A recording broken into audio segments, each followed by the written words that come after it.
కొమరంభీం ఆసిఫాబాద్ జిల్లాలో సైబర్ నేరగాళ్లు రోజురోజుకు కొత్త పంతాలో మోసాలకు ఎగబడుతున్నారు. అమాయకమైన ప్రజలను బురిడీ కొట్టించి బ్యాంకులోని డబ్బును స్వాహా చేస్తున్నారు. సోషల్ మీడియా ప్లాట్ఫామ్లను వేదికగా చేసుకుని లింకులు పంపుతూ మాయమాటలు చెప్పి ప్రజల నుంచి డబ్బులు దోచుకుంటున్నారు. దీంతో సైబర్ నేరాల పట్ల పోలీస్ శాఖ విస్తృతంగా ప్రచారం నిర్వహిస్తోంది.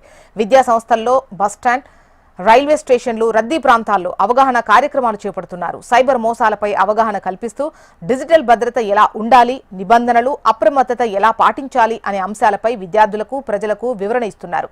అనుమానాస్పద లింకులు, ఫోన్ కాల్స్, మోసపూరిత యాప్లను నమ్మొద్దని పోలీసులు సూచిస్తున్నారు. మొత్తం 288 పిటిషన్స్ వచ్చాయా ఈ సైబర్ క్రైమ్ సంబంధించి సైబర్ క్రైమ్ పోర్టల్ నుండి మన డిస్ట్రిక్ట్ లో. ఆ సంబంధించి మొత్తం చాలా కేసెస్ డిస్పోజ్, చిన్న చిన్న కేసెస్లో రిఫండ్ కూడా చేశారా కోర్టు ఆర్డర్ తీసుకున్న తర్వాత.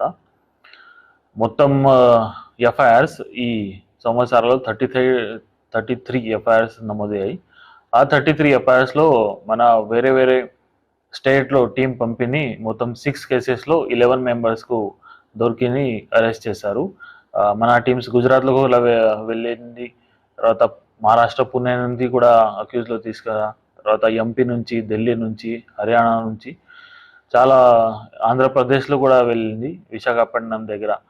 అక్కడ నుంచి కూడా ఈ అక్యూజ్ని అరెస్ట్ చేసి రిమాండ్ చేశారా.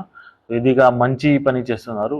మన దగ్గర D4C కూడా ఉంది. ఇది dedicated to cyber frauds investigation support ఇది వింగ్ ఉంది. ఇది అన్ని పోలీస్ స్టేషన్కు సపోర్ట్ చేస్తున్నాము.